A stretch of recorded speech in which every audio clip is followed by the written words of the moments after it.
ಕೇಸರಿ ಧ್ವಜ ಅಥವಾ ಹನುಮ ಧ್ವಜ ಅಂತ ಕರೆಸಿಕೊಳ್ಳುವಂತಹ ಧ್ವಜ ಇಡೀ ಮಂಡ್ಯದ ಕೆರಗೋಡುವಿನ ಸ್ವಾಸ್ಥ್ಯವನ್ನೇ ಹಾಳು ಮಾಡಿಬಿಟ್ಟಿದೆ. ಕೆರಗೋಡಿನಲ್ಲಿ ಹನುಮ ಧ್ವಜ ವಿವಾದ, ಹನುಮ ಧ್ವಜವನ್ನ ತೆರವು ಮಾಡಿರೋದಕ್ಕೆ ಗ್ರಾಮಸ್ಥರ ಆಕ್ರೋಶ ಮುಂದುವರಿತಾ ಇದೆ. ಗುಂಪು ಗುಂಪಾಗಿ ಗ್ರಾಮಸ್ಥರು ಆಗಮಿಸ್ತಾ ಇದ್ದಾರೆ. ನಿನ್ನೆಯ ಘಟನೆಯ ನಂತರ ಅಲ್ಲಿನ ಪರಿಸ್ಥಿತಿ ಉದ್ವಿಗ್ನ ಆಗ್ತಾ ಇದೆ. ಕೆರಗೋಡಿನಲ್ಲಿ ಬಿಗಿ ಪೊಲೀಸ್ ಬಂದೋಬಸ್ತನ್ನ ನಿಯೋಜನೆ ಮಾಡಲಾಗಿದೆ. ಧ್ವಜ ಕಂಬದ ಸುತ್ತಲೂ ಕೂಡ ಬ್ಯಾರಿಕೇಡ್ ಅನ್ನ ಅಳವಡಿಸಲಾಗಿದೆ. 8 KSRP ತುಕಡಿಗಳು, 100ಕ್ಕೂ ಹೆಚ್ಚು ಜನ ಪೊಲೀಸರನ್ನ ಕೆರಗೋಡು ಗ್ರಾಮದಲ್ಲಿ ನಿಯೋಜನೆ ಮಾಡಲಾಗಿದೆ. ಗ್ರಾಮದಲ್ಲಿ ನಿಷೇಧಾಜ್ಞೆ ಸೆಕ್ಷನ್ 144 ಇವತ್ತು ಕೂಡ ಮುಂದುವರಿಯುತ್ತೆ.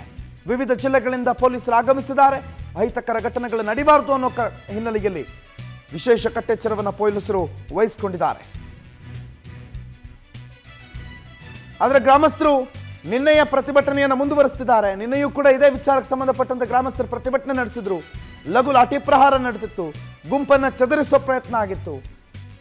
ರಾಷ್ಟ್ರಧ್ವಜವನ್ನ ಜಿಲ್ಲಾಡಳಿತ ಆ ಧ್ವಜಸ್ತಂಭದಲ್ಲಿ ಹಾರಿಸಿತ್ತು. ಅದಾದ ಮೇಲೆ ನಿಷೇಧಾಜ್ಞೆಯನ್ನು ಜಾರಿಗೊಳಿಸಿ ಪೊಲೀಸರು ಬಿಗಿ ಭದ್ರತೆಯನ್ನು ಕೈಗೊಂಡಿದ್ದಾರೆ. ಮಂಡ್ಯದ ಕೆರಗೋಡಿನಲ್ಲಿ ನಡೆದಿರುವಂತಹ ಹನುಮ ಧ್ವಜದ ವಿವಾದದ ಡೀಟೇಲ್ಸ್ಗಳನ್ನು ನೀವು ಗಮನಿಸ್ತಾ ಇದ್ದೀರಿ. ಪಾಪ ಪೊಲೀಸರು ನಿನ್ನೆ ಮಧ್ಯಾಹ್ನದಿಂದ ಅಲ್ಲೇ ಮೊಕ್ಕ ಮೂಡಿದ್ದಾರೆ. 1000ಕ್ಕೂ ಹೆಚ್ಚು ಜನ ಪೊಲೀಸ್ ಅಧಿಕಾರಿಗಳನ್ನು ಅಲ್ಲಿ ನಿಯೋಜನೆ ಮಾಡಲಾಗಿದೆ. 8 KSRP ತುಕಡಿಗಳನ್ನು ಕೆರಗೋಡು ಗ್ರಾಮದಲ್ಲಿ ಈಗಾಗಲೇ ನಿಯೋಜನೆ ಮಾಡಲಾಗಿದೆ. ಯಾಕಂದರೆ ಅಹಿತಕರ ಘಟನೆಗಳು ಯಾವ ಕ್ಷಣದಲ್ಲಿ ಬೇಕಾದರೂ ನಡೀಬಹುದು, ಎಲ್ಲಿಂದ ಬೇಕಾದರೂ ಜನ ಕೆರಗೋಡಿಗೆ ಆಗಮಿಸಬಹುದು. ಕೆರಗೋಡಿನ ಸ್ವಾಸ್ಥ್ಯ ಹಾಳು ಮಾಡೋದಕ್ಕೆ ಯಾರು ಬೇಕಾದರೂ ಏನು ಬೇಕಾದರೂ ಪ್ರಯತ್ನ ಮಾಡಬಹುದು ಅನ್ನೋ ನಿಟ್ಟಿನಲ್ಲಿ ಪೊಲೀಸ್ ಪ್ರೊಟೆಕ್ಷನ್ ಅನ್ನ ಇಡೀ ಗ್ರಾಮಕ್ಕೆ ಹಾಕಲಾಗಿದೆ. ದೃಶ್ಯಗಳನ್ನು ನೀವು ಗಮನಿಸ್ತಾ ಇದ್ದೀರಿ, ವಿವಾದ ಯಾವ ಮಟ್ಟಕ್ಕೆ ಹೋಗಿದೆ ಅಂತ.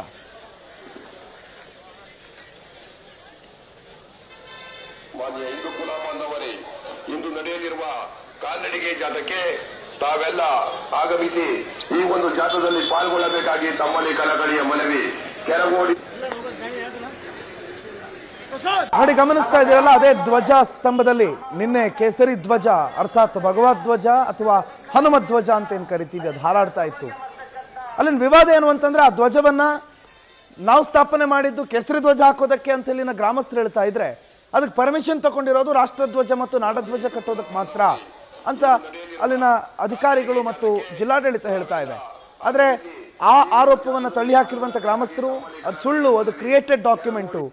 ಗ್ರಾಮ ಪಂಚಾಯತ್ನ ಸಾಮಾನ್ಯ ಸಭೆಯಲ್ಲಿ ಇಲ್ಲಿ ಕೇಸರಿ ಧ್ವಜ ಹಾಕೋದನ್ನು ಬಹುಮತದಿಂದ ನಾವು ಒಪ್ಕೊಂಡಿದ್ದಾರೆ. ಆ ಬಹುಮತದಿಂದ ಒಪ್ಕೊಂಡಿರುವಂಥ ಹಿನ್ನೆಲೆಯಲ್ಲಿ ನಾವು ಕೇಸರಿ ಧ್ವಜ ಹಾರಿಸಿದ್ದೀವಿ, ಅಲ್ಲಿ ಒಪ್ಪಿಗೆ ಕೊಟ್ಟಿದ್ದಾರೆ, ಅದು ಹಾರಿಸಿದ್ದೀವಿ. ಈಗ ವಿವಾದ ಆಯಿತು ಅನ್ನೋ ಕಾರಣಕ್ಕೆ ಅದು ಬೇರೆ ಬೇರೆ ವಿಚಾರಗಳನ್ನು ಅಥವಾ ಬೇರೆ ಬೇರೆ ಕೌಲುಗಳನ್ನು ಪಡೆದುಕೊಳ್ತಾ ಇದೆ. ಅಟ್ ಎನಿ ಕಾಸ್ಟ್ ಇಲ್ಲಿ ಧ್ವಜ ಹಾರಿಸೋದಕ್ಕೆ ಪರ್ಮಿಷನ್ ಕೊಟ್ಟಿದ್ರು, ಈಗ ತೆಗೆದಿರೋದಕ್ಕೆ ನಮ್ಮ ಖಂಡನೆ ಇದೆ. ಹಾಗಾಗಿ ಇವತ್ತು ಪಾದಯಾತ್ರೆ ನಡೆಸೋಣ ಅಂತ ಕೆರಗೋಡಿನ ಗ್ರಾಮಸ್ಥರು ಸಜ್ಜಾಗಿದ್ದಾರೆ. ಮಂಡ್ಯದ DC ಕಚೇರಿವರೆಗೂ ಕೂಡ ಪಾದಯಾತ್ರೆ ಮುಖಾಂತರ ತಮ್ಮ ಆಕ್ರೋಶ ಹೊರ ಹಾಕಲಿದ್ದಾರೆ ಕೆರಗೋಡು ಗ್ರಾಮಸ್ಥರು. ಕೆಲವೇ ಕ್ಷಣಗಳಲ್ಲಿ ಹೋರಾಟ ಆರಂಭ ಆಗುತ್ತೆ. ಪಾದಯಾತ್ರೆ ಹಿನ್ನೆಲೆಯಲ್ಲಿ ಬಿಗಿ ಪೊಲೀಸ್ ಬಂದೋಬಸ್ತನ್ನ ಅಲ್ಲಿ ನಿಯೋಜನೆ ಮಾಡಲಾಗಿದೆ. ಗ್ರಾಮಸ್ಥರಿರ್ತಾರೆ, ಹಿಂದೂ ಕಾರ್ಯಕರ್ತರಿರ್ತಾರೆ. ಮೊದಲಿಗೆ ಆಂಜನೇಯನ ದೇಗುಲದಲ್ಲಿ ಪೂಜೆಯನ್ನು ಸಲ್ಲಿಸಿ ಆಮೇಲೆ ಈ ಪಾದಯಾತ್ರೆಯನ್ನ ಆರಂಭ ಮಾಡಲಾಗುತ್ತೆ. ಕಾಲ್ನಡಿಗೆ ಜಾಥಾ ಹುಲಿವಾನ, ಸಾತನೂರು ಮತ್ತು ಚಿಕ್ಕಮಂಡ್ಯ ಮಾರ್ಗದ ಮುಖಾಂತರ ಮಂಡ್ಯದ ಶ್ರೀ ಕಾಳಿಕಾಂಬ ದೇಗುಲಕ್ಕೆ ಆಗಮಿಸುತ್ತೆ. ಬಿಜೆಪಿ ಮತ್ತು JDSನ ನಾಯಕರು ಈ ಪಾದಯಾತ್ರೆಯಲ್ಲಿ ಭಾಗಿಯಾಗ್ತಾರೆ. ಸುಮಾರು 14 ಕಿಲೋಮೀಟರ್ ಈ ಪಾದಯಾತ್ರೆ ಸಾಗುತ್ತೆ. ಪಾದಯಾತ್ರೆಯಲ್ಲಿ 1000ಕ್ಕೂ ಹೆಚ್ಚು ಜನ ಭಾಗಿಯಾಗ್ತಾರೆ. ಮಂಡ್ಯದ DC ಕಚೇರಿವರೆಗೂ ಕೂಡ ಈ ಪಾದಯಾತ್ರೆ ನಡೆಯೋದ್ರಿಂದ DC ಕಚೇರಿಯ ಸುತ್ತಮುತ್ತ ಬಿಗಿ ಪೊಲೀಸ್ ಬಂದೋಬಸ್ತನ್ನ ನಿಯೋಜನೆ ಮಾಡಲಾಗಿದೆ. SP N ಯತೀಶ್ ಅವರ ನೇತೃತ್ವದಲ್ಲಿ ಖಾಕಿ ಕಟ್ಟೆಚ್ಚರವನ್ನು ವಹಿಸಿಕೊಳ್ತಾ ಇದೆ. ನೋಡಿ, ವಿವಾದ ಆಗಬೇಕು ಅಂತಾನೆ ಮಾಡ್ತಾ ಇರೋದಾ ಅಥವಾ ಇಲ್ಲಿ ಏನು ಅಂತ ಗೊತ್ತಾಗ್ತಾ ಇಲ್ಲ. ಒಂದು ಸ್ವಲ್ಪ ದಿನಗಳ ಹಿಂದೆ ಶ್ರೀರಾಮನ ಜನ್ಮಭೂಮಿ, ಅಲ್ಲಿ ರಾಮನ ಪ್ರತಿಷ್ಠಾಪನೆ ಹಿನ್ನೆಲೆಯಲ್ಲಿ ಇಡೀ ದೇಶ ಕೇಸರಿಮಯವಾಗಿ ಕಂಗೊಳಿಸಿತ್ತು. ಅದರ ಬೆನ್ನಲ್ಲೇ ಈಗ ಕೇಸರಿ ಧ್ವಜ ತೆರವು ಮಾಡಿರೋದು ಒಂದು ಕಡೆ ಸರ್ಕಾರದ ವಿರುದ್ಧ ಹಿಂದೂ ಪರ ಕಾರ್ಯಕರ್ತರು ಮತ್ತು ಸಂಘಟನೆಗಳ ಆಕ್ರೋಶವನ್ನು ವ್ಯಕ್ತಪಡಿಸ್ತಾ ಇದ್ರೆ, ಈ ಕಡೆ ಸರ್ಕಾರದ ಪ್ರತಿನಿಧಿಗಳು ಹೇಳ್ತಾರೆ ದೊಂಬಿ ಎಬ್ಬಿಸಬೇಕು ಅಂತಲೇ ಇಲ್ಲಿ ಕೇಸರಿ ಧ್ವಜ ಹಾರಿಸಿದ್ದಾರೆ. ನಾಡಧ್ವಜ ಹಾರಿಸೋದಕ್ಕೆ ಪರ್ಮಿಷನ್ ತಗೊಂಡು ಏಕಾಏಕಿ ಕೇಸರಿ ಧ್ವಜ ಹಾರಿಸಿದ್ರೆ ವಿವಾದ ಆಗಲ್ವಾ? ನಾಳೆ ಮತ್ತೊಬ್ಬರು ಬಂದು ತಮ್ಮ ಸ್ವಂತ ಧ್ವಜ ಹಾರಿಸ್ಕೋಬೇಕು ಅಂತಂದಾಗ ನಾವು ಅನುಮತಿ ಕೊಡಬೇಕಾಗತ್ತಲ್ವಾ ಅನ್ನೋ ಹಲವು ಪ್ರಶ್ನೆಗಳು, ಹಲವು ಮಾತುಗಳು, ಹಲವು ಆರೋಪಗಳು ಕೇಳಿ ಬರ್ತಾ ಇದೆ. ಇವ್ರ ಮೇಲೆ ಅವ್ರ ಮೇಲೆ ಯಾರ ಆರೋಪ ಸತ್ಯ, ಯಾರ ಆರೋಪ ಸುಳ್ಳು ಅನ್ನೋದು ಗೊತ್ತಿಲ್ಲ. ಆದ್ರೆ ಆ ನಡುವೆ ಪಾದಯಾತ್ರೆಗೆ ಇನ್ನೇನು ಕೆಲವೇ ಕ್ಷಣಗಳು ಬಾಕಿ ಇದೆ. ಸ್ಥಳದಿಂದ ನಮ್ಮ ಪ್ರತಿನಿಧಿ ರೂಪೇಶ್ ಬೈಂದೂರು ಲೈವ್ನಲ್ಲಿ ಜಾಯ್ನ್ ಆಗಿದ್ದಾರೆ. Rupesh, good morning. ಮಂಡ್ಯದಲ್ಲಿ ಹೇಗಿದೆ ಪರಿಸ್ಥಿತಿ? ಕೆರೆಗೋಡು ಅನ್ನೋ ಗ್ರಾಮದಲ್ಲಿ ಏನ್ ನಡೆಯುತ್ತೆ ಈಗ ಮುಂದೆ? ರೂಪೇಶ್.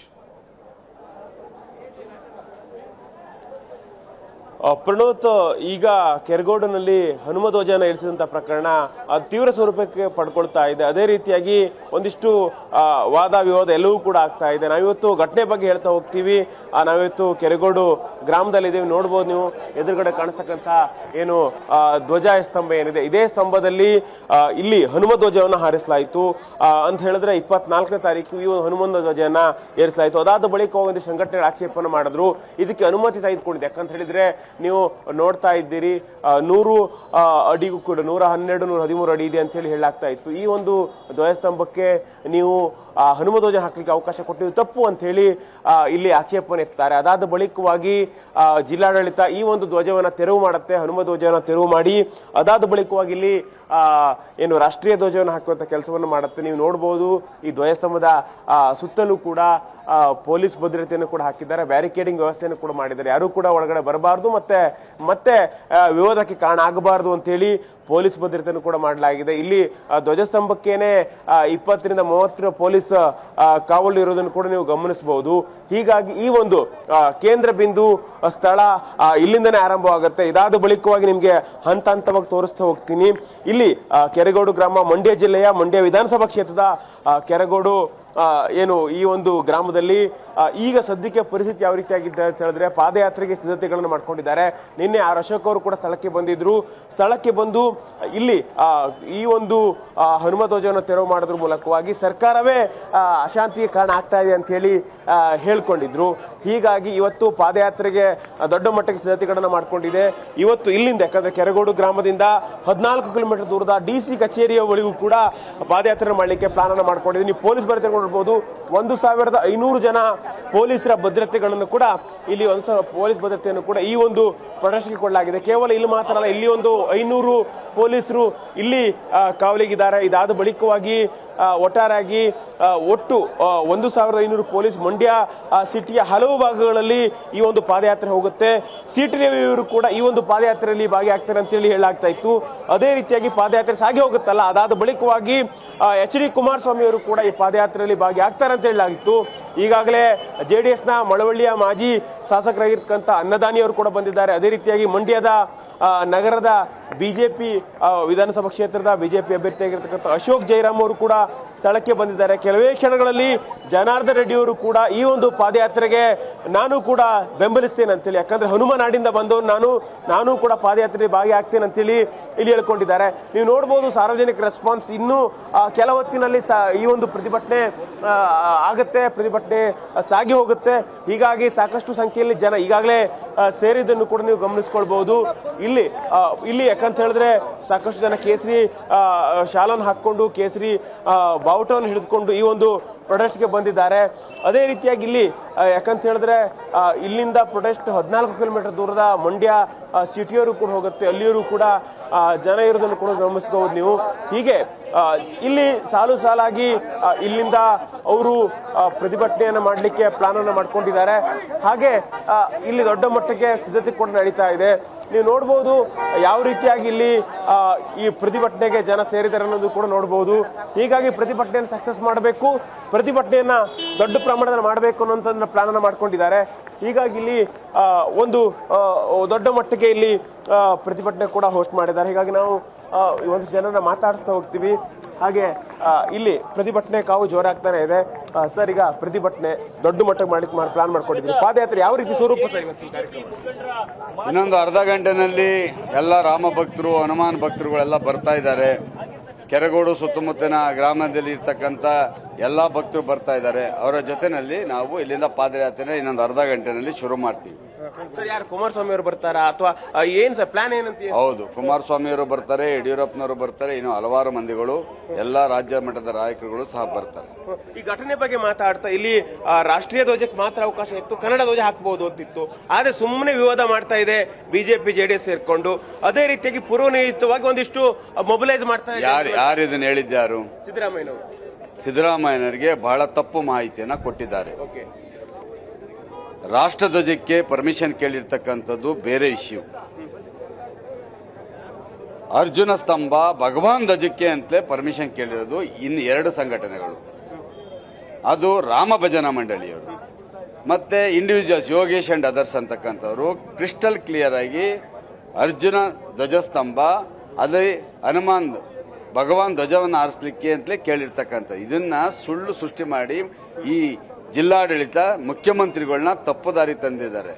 ಬೇಕಾದ್ರೆ ಅವ್ರಿಗೆ ಅವಶ್ಯಕತೆ ಅವ್ರಿಗೆ ಇಲ್ಲ ಅಂದ್ರೆ ನಾವು ಬೇಕಾದ್ರೆ ಎವಿಡೆನ್ಸ್ಗಳು ಕೊಡ್ತೀವಿ. ಸರ್ಕಾರ ನಮ್ದಿಲ್ಲ, ನಾವೇನು ಫ್ಯಾಬ್ರಿಕೇಟ್ ಮಾಡ್ಕೊಳಕ್ಕಾಗಲ್ಲ. ಇವತ್ತು ಕೊಟ್ಟಿರೋದಲ್ಲ, ಅದು ನವೆಂಬರ್ ಡಿಸೆಂಬರ್ನಲ್ಲೇ ಕೊಟ್ಟಿರ್ತಕ್ಕಂಥದ್ದು. ಇಂಥ ಸುಳ್ಳು ಇದನ್ನ ಬಿಡಬೇಕು. ಕೆಟ್ಟ ಹೆಸರು ಈಗಾಗಲೇ ಸರ್ಕಾರಕ್ಕೆ ಬಂದಿದ್ದೆ. ಈ ರೀತಿಯ ಸುಳ್ಳು ಆಪಾದನೆಗಳನ್ನ ಮಾಡಿ ಇನ್ನೂ ಕೆಟ್ಟ ಹೆಸರು ತಗೊಳ್ತಾ ಇದ್ದಾರೆ ಅಷ್ಟೇನೆ. ಲೋಕಸಭೆ ತಯಾರಿ ಮಾಡ್ಕೊಳ್ತಾ ಇದ್ದೀರಿ, ಕೋಮುಗಲಭೆ ಸೃಷ್ಟಿ ಮಾಡ್ತೀರಿ. ಲೋಕಸಭೆಗೂ ಇದಕ್ಕೂ ಸಂಬಂಧ ಇಲ್ಲ. ಇದು ಬಹುಸಂಖ್ಯಾತ ಹಿಂದೂಗಳ ಮನಸ್ಸಿಗೆ ಆಘಾತ ಉಂಟು ಮಾಡಿದೆ, ಅವಮಾನ ಮಾಡಿದ್ದಾರೆ. ಅದನ್ನ ಪ್ರತಿಭಟಿಸಕ್ಕೆ ಆಂದೋಲನವನ್ನ ನಾವು ಇವತ್ತಿಂದ ಆಂದೋಲನ ಶುರು ಮಾಡ್ತೀವಿ. ಎಲ್ಲಿವರೆಗೆ ಆ ಭಗವಾನ್ ಧ್ವಜವನ್ನ ಅದು ಯಾರ್ದು ಇವತ್ತು ನೆಟ್ಟಿರ್ತಕ್ಕಂಥ ಧ್ವಜಸ್ತಂಭ ಯಾರು ದುಡ್ದು ಸರ್ಕಾರದ, ಅದು ಸಾರ್ವಜನಿಕರು ದೇಣಿಗೆ ಕೊಟ್ಟು ಮಾಡಿರ್ತಕ್ಕಂಥದ್ದು. ಯಾಕೆ ಮಾಡಿದ್ರು? ಅದ್ರಲ್ಲಿ ನಾವು ರಿಪಬ್ಲಿಕ್ ಡೇನಲ್ಲಿ ಭಗವಾನ್ ಧ್ವಜ ಇಳಿಸಿ ರಾಷ್ಟ್ರೀಯ ಧ್ವಜನ ಆರಿಸಿತ್ತು.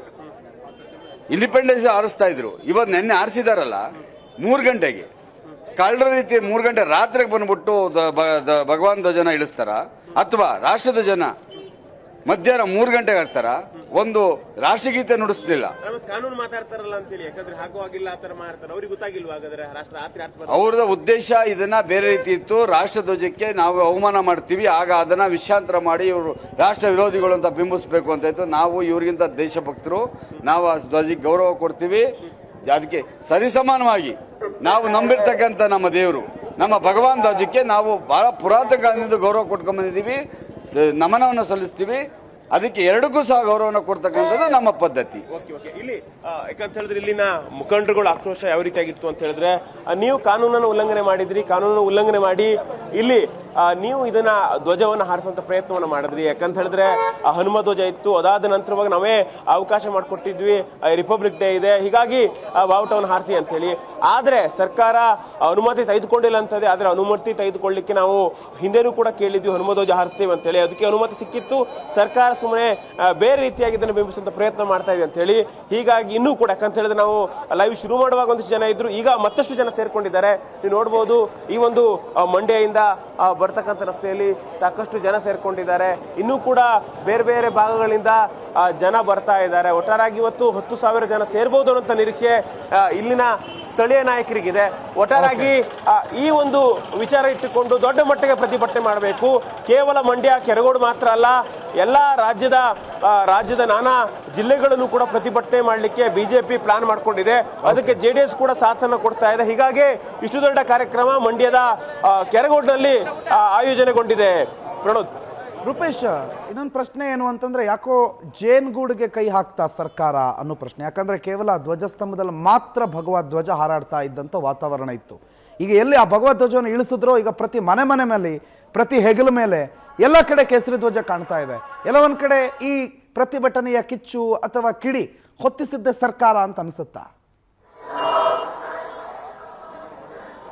ಪ್ರಣೋತ್, ನಿಜಕ್ಕೂ ಕೂಡ ಯಾಕಂತ ಹೇಳಿದ್ರೆ ನಾವು ಬಂದಾಗಲೇ ಒಂದಿಷ್ಟು ಮಾಹಿತಿಯನ್ನು ಕಲೆ ಹಾಕ್ತೇವೆ. ಆ ಸಂದರ್ಭದಲ್ಲಿ ಜನರನ್ನ ಕೇಳಿದಾಗ, ಯಾಕಂತ ಹೇಳಿದ್ರೆ ಯುವಕರು ಈ ಒಂದು ಧ್ವಜಸ್ತಂಭಕ್ಕೆ ಅನುಮತಿಯನ್ನು ಕೇಳಿದ್ರು ಅಂತ ಹೇಳಿ. ಅದಾದ ಬಳಿಕವಾಗಿ ಗೌರಿಶಂಕರ ಸೇವಾ ಟ್ರಸ್ಟ್ ಇಲ್ಲಿರಲ್ಲಿ ಈ ಒಂದು ಸರ್ಕಾರಿ ಜಾಗದಲ್ಲೇ ಈ ಒಂದು ನಾವು ಬಾವುಟವನ್ನ ಧ್ವಜವನ್ನು ಹಾಕ್ತೇವೆ ಅಂತೇಳಿ ಹೇಳ್ಕೊಂಡಿತ್ತು ಅಂತ ಹೇಳಿ. ಯಾಕಂತ ಹೇಳಿದ್ರೆ ಇಷ್ಟು ಜನರ ಅಭಿಪ್ರಾಯ ಪಡ್ಕೊಂಡಿರ್ಲಿಲ್ಲ.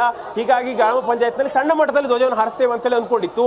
ಆದರೆ ಯಾವತ್ತು ಧ್ವಜವನ್ನ ಇಳಿಸುವಂತ ಕೆಲಸ ಆಯ್ತು, ರಾತ್ರಿ ಜಿಲ್ಲಾಡಳಿತದಲ್ಲಿ ಇಂಟರ್ಫಿಯರ್ ಆಯ್ತು. ಅದಾದ ಬಳಿಕವಾಗಿ ಈ ವಿಚಾರ ಒಂದಿಷ್ಟು ಸಮುದಾಯ ಮಟ್ಟಕ್ಕೆ ತಿರುಗಿತು. ಇಡೀ ಗ್ರಾಮಕ್ಕೆ ಯಾಕಂತ ಹೇಳಿದ್ರೆ ಧ್ವಜ ಇಳಿಸುವಾಗ ಗ್ರಾಮಸ್ಥರು ಕಣ್ಣೀರು ಹಾಕ್ತಾ ಇದ್ರು ಅಂತ ಹೇಳಿ ಒಂದಿಷ್ಟು ವರದಿಗಳು ಹೇಳ್ತಾ ಇದ್ದಾವೆ. ಹೀಗಾಗಿ ಒಂದು ಜನರ ಇಮೋಷನ್ ಅನ್ನ ಒಂದಿಷ್ಟು ಇಲ್ಲಿ ಇಮೋಷನ್ ಮೇಲೆ ಒಂದಿಷ್ಟು ಹೊಡೆತ ಸರ್ಕಾರ ಕೊಡ್ತು ಅಂತ ಹೇಳಿ. ಹೀಗಾಗಿ ಇದರ ಮೊತ್ತವೇ ಇವತ್ತಿನ ಜನಸಂಖ್ಯೆ. ಯಾಕಂತ ಹೇಳಿದ್ರೆ ಇಲ್ಲಿ ಸಾಕಷ್ಟು ಜನ ಈ ಒಂದು ಪ್ರೊಟೆಸ್ಟ್ಗೆ ಬಂದಿದ್ದಾರೆ. ಪ್ರೊಟೆಸ್ಟ್ಗೆ ಬಂದು ಇಲ್ಲಿ ಪ್ರೊಟೆಸ್ಟ್ ಅನ್ನು ಮಾಡ್ತಾ ಇದ್ದಾರೆ. ಈ ಮೂಲಕವಾಗಿ ಸರ್ಕಾರ ಒಂದು ರೀತಿ ಏನೋ ಎಡವಟ್ಟು ಮಾಡ್ಕೊಳ್ತು ಅಂತ ಹೇಳಿ ಹೇಳಲಾಗ್ತಾ ಇತ್ತು. ಯಾಕಂತ ಹೇಳಿದ್ರೆ ಅನುಮತಿ ಸಿಕ್ಕಿತ್ತು ಅಂತ ಹೇಳಿ ಬಿಜೆಪಿ ನಾಯಕರು, ಜೆಡಿಎಸ್ ನಾಯಕರು ಹೇಳ್ತಾ ಇದ್ದಾರೆ. ಈ ಮೂಲಕವಾಗಿ ಇಲ್ಲಿ ಅನುಮತಿ ಸಿಕ್ಕಿದ್ರು ಕೂಡ ಸರ್ಕಾರ ಇಳಿಸಿದ್ದು ತಪ್ಪು ಅನ್ನೋಂಥ ಭಾವನೆ ಜನರಲ್ಲಿದೆ. ಅದೇ ರೀತಿಯಾಗಿ ಸರ್ಕಾರ ಈ ವಿಚಾರವನ್ನು ಸ್ವಲ್ಪ ಜಂಟಲ್ ಆಗಿ ಹ್ಯಾಂಡಲ್ ಮಾಡಬಹುದಿತ್ತು ಅನ್ನೋಂಥದ್ದು ಇಲ್ಲಿನ ಗ್ರಾಮಸ್ಥರ ಅಭಿಪ್ರಾಯ. ಯಾಕಂತ ಹೇಳಿದ್ರೆ ಈ ಒಂದು ಧ್ವಜವನ್ನು ಇಳಿಸೋದ್ರ ಮೂಲಕವಾಗಿ ಮತ್ತೊಂದಿಷ್ಟು ಈ ರೀತಿಯಾಗಿ ಚುನಾವಣೆ ಹತ್ತಿರ ಬರ್ತಾ ಇದ್ದಂತೆ ರಾಮ ಮಂದಿರ ಆಗಿದೆ, ಅದಾದ ಬಳಿಕವಾಗ್ಲೂ ಕೂಡ ಒಂದಿಷ್ಟು ಸೆಂಟಿಮೆಂಟ್ಗಳು ಕ್ರಿಯೇಟ್ ಆಗಿದೆ. ಸದ್ಯಕ್ಕೆ ಈಗ ಸರ್ಕಾರ ಧ್ವಜವನ್ನ ಕೆಳಗಿಳಿಸೋದ್ರ ಮೂಲಕವಾಗಿ ಮತ್ತೊಂದಿಷ್ಟು ವಿವಾದಕ್ಕೆ ಕಾರಣ ಮಾಡಿಕೊಡ್ತು ಅಂತ ಹೇಳಿ ಹೇಳಲಾಗ್ತಾ ಇತ್ತು. ಅದೇ ರೀತಿಯಾಗಿ ಇಲ್ಲಿ ಬಿಜೆಪಿ ರಾಜಕೀಯ ಮಾಡ್ತಾ ಇದೆ ಅಂತೇಳಿ ಸಿದ್ದರಾಮಯ್ಯ ಎಷ್ಟೇ ಆರೋಪಿಸಿದ್ರು ಕೂಡ ಒಂದು ರೀತಿ ಜನರ ಹೋರಾಟ ಆಗಿ ಈ ಒಂದು ಹನುಮ ಧ್ವಜ ಇಳಿಸಿರೋ ಪ್ರಕರಣ ರೂಪುಗೊಳ್ತಾ ಇದೆ. ಪ್ರಣೂತ್, ರೂಪೇಶ್, ನಾನು ಆ ಧ್ವಜಸ್ತಂಭವನ್ನು ಗಮನಿಸ್ತಾ ಇದೆ. ಒಂದು ಕಡೆ ನಮ್ಮ ಭಾರತದ ತ್ರಿವರ್ಣ ಮೇಲ್ಗಡೆ ಹಾರ್ತಾ ಇದೆ, ಆದರೆ ಆ ಧ್ವಜಸ್ತಂಭದ ಕೆಳಭಾಗದಲ್ಲಿ ಭಗವಧ್ವಜಗಳಿದೆ, ರಾಮನ ಫೋಟೋ ಇದೆ, ಹನುಮನ ಫೋಟೋ ಇದೆ, ಎಲ್ಲ ಒಂದು ಕಡೆ ಕಟ್ಟಿ ಇಡುವಂತಹ ದೃಶ್ಯಗಳು ಕಾಣ್ತಾ ಇದೆ. ಅದನ್ನೆಲ್ಲ ತೆರವು ಮಾಡೋ ಕೆಲಸ ಆಗ್ತಾ ಇದೆಯಾ, ಅಥವಾ ಆ ಧ್ವಜಸ್ತಂಭದ ಸುತ್ತಮುತ್ತಲಿನ ವಾತಾವರಣ ಹೇಗಿದೆ, ಅಲ್ಲೇನೋ ಬ್ಯಾರಿಕೇಡ್ ಹಾಕಿದ್ದಾರೆ ಅಂತ ಅದು ಹೇಗಿದೆ, ಅಲ್ಲಿ ಜನರನ್ನು ಮಾತನಾಡಿಸೋ ಸಾಧ್ಯ ಇದೆಯಾ ರೂಪೇಶ್? ಇಲ್ಲಿ ಯಾಕಂದ್ರೆ ನೀವು ಧ್ವಜಸ್ತಂಭ ನೋಡಬಹುದು. ಯಾಕಂತ ಹೇಳಿದ್ರೆ 100 ಅಡಿಗೂ ಹೆಚ್ಚು ಇರ್ತಕ್ಕಂಥ ಧ್ವಜಸ್ತಂಭ. ಹೀಗಾಗಿ ಧ್ವಜಸ್ತಂಭದಲ್ಲಿ ಮೊದಲು ಹನುಮ ಧ್ವಜ ಇತ್ತು, ಅದಾದ ಬಳಿಕವಾಗಿ ಇಳಿಸೀಗ ಬಾವುಟವನ್ನು ಹಾಕಲಾಗಿದೆ. ಧ್ವಜಸ್ತಂಭದ ಎದುರುಗಡೆ ನೀವು ನೋಡಬಹುದು, ಅಥವಾ ಎದುರುಗಡೆ ಪೊಲೀಸ್ ವೆಹಿಕಲ್ ನಿಂತಿದೆ. ಅದಾದ ನಂತರ ಬ್ಯಾರಿಕೇಡಿಂಗ್ ವ್ಯವಸ್ಥೆಯನ್ನು ಕೂಡ ಮಾಡಿದ್ದಾರೆ. ಇಲ್ಲರ ಜನರ ಅಭಿಪ್ರಾಯವನ್ನು ಕೂಡ ಕೇಳೋದಾದ್ರೆ ಇಲ್ಲಿ ಜನ ಒಂದಿಷ್ಟು ಆಕ್ರೋಶಗೊಂಡಿದ್ದಾರೆ. ಕೆಲವಷ್ಟು ಸರ್ಕಾರಕ್ಕೆ ಬೆಂಬಲಿಸ್ತಾ ಇದ್ರೆ, ಮತ್ತೊಂದಿಷ್ಟು ಜನ ಸರ್ಕಾರ ಮಾಡಿದ್ದು ತಪ್ಪು ಅಂತೇಳಿ ಹೇಳ್ತಾ ಇದ್ದಾರೆ. ಸರ್, ಈಗ ಈ ಪ್ರಕರಣ ಕೆರಗೋಡು ಸುದ್ದಿ ಆಗ್ತಾ ಇದೆ, ಧ್ವಜವನ್ನು ಇಳಿಸಿದ್ರು ಅಂತ ಹೇಳಿ ಧ್ವಜ ಇಳಿಸಕ್ ಮಾತ್ರ ಅಧಿಕಾರ ಐತೆ. ನಮ್ಮ ಮುದ್ರಾ ಇಲಾಖೆ ದುಡ್ಡು ಮಾತ್ರ ಮಡಿಕತ್ತಾರೆ. ಇವ್ ಸಾಬ್ರದು ಮಸೀದಿದು ದುಡ್ಡು ಮಾತ್ರ ಮಡಿಕಕ್ಕಾಗಲ್ವಾ ಹೇಳಿ? ಮುದ್ರಾ ಇಲಾಖೆ ದುಡ್ಡು ಮಾತ್ರ, ಕಂದಾಯ ಇಲಾಖೆ ಮಾತ್ರ ದುಡ್ಡು ಮಾತ್ರ ಬೇಕು, ಎಲ್ಲ ಬೇಕು. ಮುದ್ರಾ ಇಲಾಖೆ ಮಾತ್ರ ದುಡ್ಡು ಬೇಕು. ನಮ್ ದೇವ್ರು ಮಾಡಕ್ ಮಾತ್ರ ಅವಕಾಶ ಇಲ್ಲ, ನಮ್ ಬಾವುಟ ಆರ್ಸಕ್ ನಮ್ಗೆ ಅವಕಾಶ ಇಲ್ಲ. ನಮ್ ದುಡ್ಡು ಮಾತ್ರ ಬೇಕು, ಮಸೀದಿ ದುಡ್ಡು ಮಾತ್ರ ಬೇಡ ಅವ್ರಿಗೆ. ಇವ್ರು ಇದೇ ಸರ್ಕಾರನೇ ಕಚಡ ಸರ್ಕಾರ. ಇದು ಮಂಡ್ಯದ ಭಾಷೆಯಲ್ಲಿ ಬೈಬೇಕಾಯ್ತು, ಬೇರೆ ತರ ಬೇಡ, ಕಚಡ ಭಾಷೆ ಅಷ್ಟೇ ಇದು. ಈಗ ನೋಡಿ ಮುದ್ರಾ ಇಲಾಖೆ ದುಡ್ಡು ಮಾಡಿದ್ರೆ ಅಷ್ಟು ಬೇಕು ಸರ್. ನೋವಾಗಿದೆ. ಅದಕ್ಕೆ ಅದೇನು ತೊಂದರೆ ಆಗಿದೆ?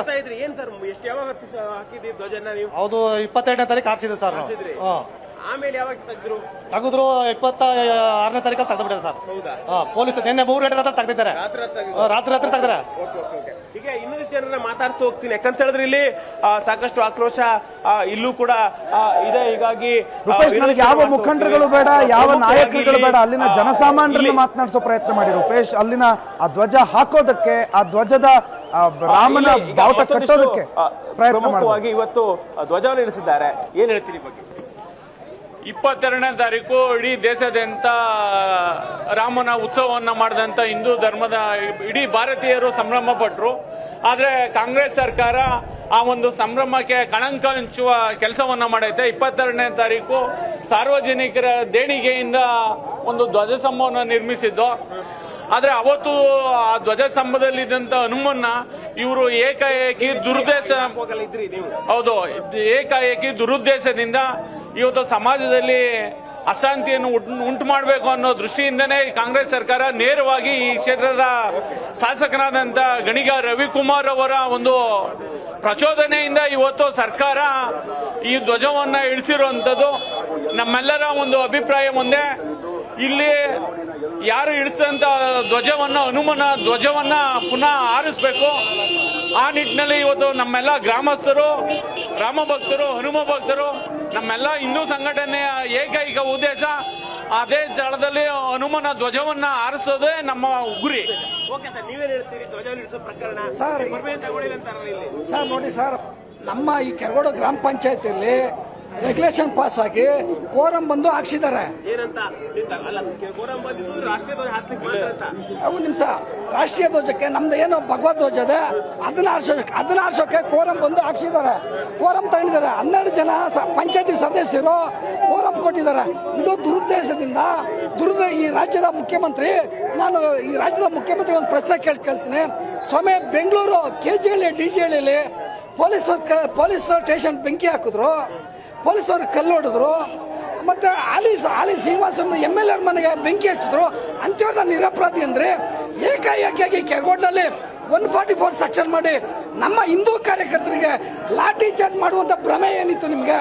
ಇದೆಲ್ಲ ರಾಜಕೀಯ ದುರುದ್ದೇಶದಿಂದ ನಮ್ಮ ರಾಮ ಭಕ್ತರನ್ನ ಒಂದು ಅವಹೇಳನಕಾರಿ ಮಾಡ್ತಾ ಇದ್ರೆ ನಾವಿವತ್ತು ಜಿಲ್ಲಾಧಿಕಾರಿಗಳ ಮುತ್ತಿಗೆ ಹಾಕಿ ನಾವು ನಮ್ಮ ಭಗವದ್ ಧ್ವಜನ ಆರಿಸ್ತೀವಿ ನಾವು. ಪ್ರಣೋತ್, ಇಲ್ಲಿ ನಾವು ಒಂದು ಲೆಟರ್ ಅನ್ನು ತೋರಿಸ್ತಾ ಹೋಗ್ತೀವಿ. ನೀವು ನೋಡಬಹುದು ಆ ಮನವಿ ಪತ್ರ ಸರ್ಕಾರಕ್ಕೆ ಕೊಟ್ಟಿದ್ದು ಡೇಟ್ ಅನ್ನು ಕೂಡ 27 ಅಂತಿತ್ತು, 24 ಅಂತ ಹೇಳಿ ಆಗಿದೆ. ಯಾಕಂತ ಹೇಳಿದ್ರೆ ಇಲ್ಲಿನ ಪಿಡಿಒಗಳಿಗೆ ಮತ್ತೆ ಶಿವಲಿಂಗೇಗೌಡರು ಅಂತ ಹೇಳಿ ಕೂಡ ಇದೆ. ಹೀಗಾಗಿ ಶಿವಲಿಂಗೇಗೌಡರು ಧ್ವಜಸ್ತಂಭದಲ್ಲಿ ಆಂಜನೇಯ ಬಾವುಟ ಹಾಕೋದ್ರ ಬಗ್ಗೆ ಒಂದಿಷ್ಟು ಮನವಿಯನ್ನ ಕೊಟ್ಟಿದ್ರು. ಈ ಮನವಿ ಸಂಬಂಧಪಟ್ಟ ಹಾಗೆ ನೋಡಿದ ಆಂಜನೇಯ ಬಾವುಟ ಅಂತಲೂ ಕೂಡ ಸ್ಪಷ್ಟವಾಗಿ ಹಾರಿಸುವಂತ ಮನವಿಯನ್ನು ಕೊಡಲಾಗತ್ತೆ. ಹೀಗಾಗಿ ಆ ಮನವಿಯನ್ನ ಕೊಟ್ಟು ಇಲ್ಲಿ ನಾಡ ಹಬ್ಬವನ್ನು ಕೂಡ ಮಾಡ್ತೇವೆ. ರಾಷ್ಟ್ರೀಯ ಹಬ್ಬದೊಂದು ಸ್ವಾತಂತ್ರ್ಯ ದಿನಾಚರಣೆ ದಿಂದು ಗಣರಾಜ್ಯೋತ್ಸವ ದಿನ ನಾವು ಹೊರತುಪಡಿಸಿ, ಯಾಕಂತ ಹೇಳಿದ್ರೆ ಅವತ್ತು ಇನ್ನುಳಿದ ದಿನಗಳಲ್ಲಿ ಧಾರ್ಮಿಕ ಹಬ್ಬಗಳು ಒಳಗೊಂಡಂತೆ ಆಂಜನೇಯ ಸ್ವಾಮಿ ಧ್ವಜವನ್ನ ಹಾರಾಡಿಸ್ಲಿಕ್ಕೆ ಅಥವಾ ಹಾರಿಸಲಿಕ್ಕೆ ಅವಕಾಶ ಮಾಡಿಕೊಡ್ಬೇಕು ಅಂತೇಳಿ ಮನವಿಯನ್ನು ಮಾಡಿಕೊಟ್ಟಿದ್ದು.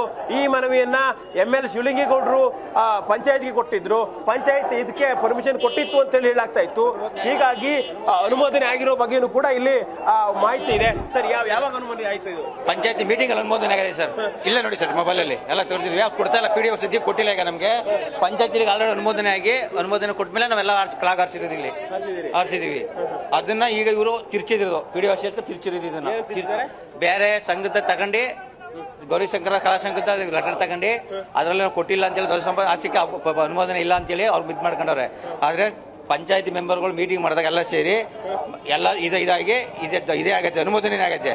ಅನುಮೋದನೆ ಬೇಕಾದ್ರೆ ಇದನ್ನ ಕೊಡ್ತೀವಿ, ಆಮೇಲೆ ಜೆರಾಕ್ಸ್ ಕಾಪಿನ ತಲುಪಿಸ್ತೀವಿ ನಿಮಗೆ. ಈಗ ಪ್ರಣೋತ್, ಇನ್ನೇನು ಪಾದಯಾತ್ರೆ ಆರಂಭ ಆಗ್ತಾ ಇದೆ. ಹೀಗಾಗಿ ಕೆರಗೋಡಿನಲ್ಲಿ ಪ್ರತಿಭಟನೆ ಕೂಡ ಮಾಡಲಿಕ್ಕೆ ಒಂದು ಆರಂಭ ಆಗಿದೆ. ನೀವು ನೋಡ್ತಾ ಇದ್ದೀರಿ ದೃಶ್ಯಾವಳಿಗಳಲ್ಲಿ ಪ್ರತಿಭಟನೆ ಸಿದ್ಧತೆ ಆಗ್ತಾ ಇದೆ. ಇಲ್ಲಿ ಬೆಂಕಿಯನ್ನು ಕೂಡ ಹಚ್ಚಿ ಆಕ್ರೋಶವನ್ನ ಹೊರಹಾಕ್ತಿರೋದನ್ನು ಕೂಡ ಗಮನಿಸ್ತಾ ಇದ್ದೀರಿ. ಇಲ್ಲಿ ಪ್ರತಿಭಟನೆ ಇನ್ನೂ ಕೂಡ ಆರಂಭ ಆಗ್ತಾ ಇದೆ. ನೀವು ದೃಶ್ಯಾವಳಿ ಗಮನಿಸ್ಕೊಳ್ಬಹುದು. ಜೈ ಶ್ರೀರಾಮ್ ಘೋಷಣೆ ಮೊಳಗುತ್ತಾ ಇದೆ. ಇಲ್ಲಿನ ಕಾರ್ಯಕರ್ತರು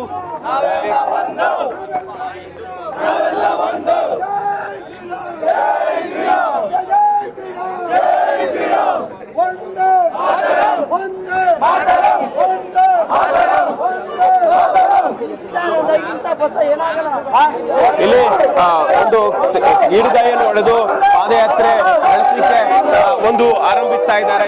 ನಾವೆಲ್ಲ ಹಿಂದೂ ಒಂದು ಅಂತ ಹೇಳಿ ಇಲ್ಲಿ ಆಕ್ರೋಶವನ್ನ ಜೈ ಶ್ರೀರಾಮ್ ಅಂತ ಹೇಳಿ ಹೋರಾಟಕ್ಕೆ ಈ ನಿಟ್ಟಿನಲ್ಲಿ ಕೂಡ ಒಂದು ಹೋರಾಟವನ್ನು ಆರಂಭಿಸ್ತಾ ಇದ್ದಾರೆ.